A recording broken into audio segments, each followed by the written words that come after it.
Steel ഡീറ്റെയിലിങ്ങിൽ നമുക്കൊരു project അവാർഡായി കഴിഞ്ഞാൽ നമ്മൾ എന്തൊക്കെ കാര്യങ്ങൾ ശ്രദ്ധിക്കണം? ഇനീഷ്യൽ സ്റ്റേജിൽ നമ്മൾ കുറച്ച് ഡ്രോയിങ് സ്റ്റഡി ചെയ്ത് ക്ലയൻറ്റിന് കുറച്ച് റിപ്പോർട്ട്സുകൾ നമ്മൾ കൊടുക്കണം.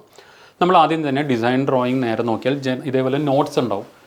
മെയിൻ സ്ട്രക്ചറൽ ഡ്രോയിങ് ഉണ്ടാവും, ആർക്കിടെക്ചറൽ ബൈൻഡർ ഇതെല്ലാം ഉണ്ടാവും. അതിൽ നമ്മൾ സ്ട്രക്ചറൽ സ്റ്റീൽ എന്ന് പറഞ്ഞാൽ കുറേ നോട്ട്സ് ഉണ്ട്. അതിനകത്ത് ഓരോ സ്റ്റീലിൻ്റെ ഗ്രേഡ് എന്ത് യൂസ് ചെയ്യണം, നമുക്ക് സ്റ്റീൽ കൊടുക്കുമ്പോൾ അതിന് യൂസ് ചെയ്യുന്ന ഇപ്പോൾ ബോൾട്ട് ആണെങ്കിൽ ബോൾട്ടിൻ്റെ ഗ്രേഡ്, എന്തെങ്കിലും സ്പ്ലൈസ് വരുന്നുണ്ടെങ്കിൽ എത്ര ഡിസ്റ്റൻസിൽ സ്പ്ലൈസ് കൊടുക്കണം, പിന്നെ ലിഫ്റ്റിംഗ് ഹുക്ക് ആണെങ്കിൽ അങ്ങനത്തെയൊക്കെ നമ്മൾ ഡീറ്റെയിൽസ് എല്ലാം ഈ ജനറൽ നോട്ട്സ് നന്നായിട്ട് സ്റ്റഡി ചെയ്യണം.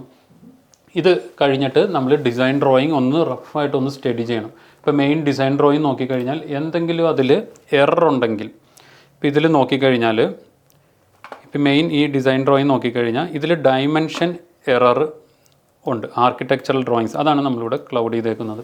ഇപ്പോൾ ഇവിടെ കൊണ്ടല്ലോ ഇത് 30 feet 2 inch എന്നാണ് കൊടുത്തേക്കുന്നത്. ഗ്രിഡ് 1ഉം 2ഉം തമ്മിൽ ഡിസ്റ്റൻസ്. പക്ഷേ ആർക്കിടെക്ചറൽ ഡ്രോയിങ്സിൽ നോക്കുമ്പോൾ അത് വേറൊരു ഡിസ്റ്റൻസാണ് ആർക്കിടെക്ചറൽ ഡ്രോയിങ്സിൽ അവർ കാണിക്കുന്നത്.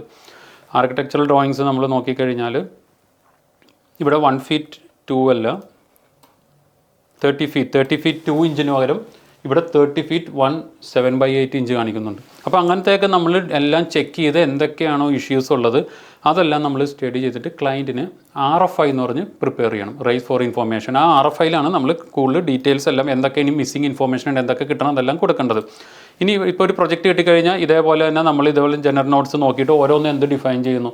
ഈ കാണുന്ന മൊമെൻറ്റ് കണക്ഷൻ, ഇവിടെ ലെവലിൻ്റെ CX എന്ന് വെച്ച് കഴിഞ്ഞാൽ ക്യാമ്പർ, ബീം ഇങ്ങനെ കർവ് ചെയ്തിരിക്കുന്നതിൻ്റെയാണ് ക്യാമ്പർ. പിന്നെ ഷിയർ ടാബ് എന്ന് വെച്ചാൽ ഓരോ കണക്ഷൻ്റെ പൊസിഷൻ, പിന്നെ ഇതുപോലെ മെറ്റീരിയൽ ഓരോന്നിൻ്റെ സ്റ്റീലിൻ്റെ പ്ലേറ്റിൻ്റെ ഒക്കെ മെറ്റീരിയൽ. അപ്പോൾ ഇതാണ് ഇനീഷ്യലി ഒരു അവാർഡ് പ്രൊജക്റ്റ് ആയിക്കഴിഞ്ഞാൽ നമ്മൾ ശ്രദ്ധിക്കേണ്ട കാര്യങ്ങൾ. Thank you.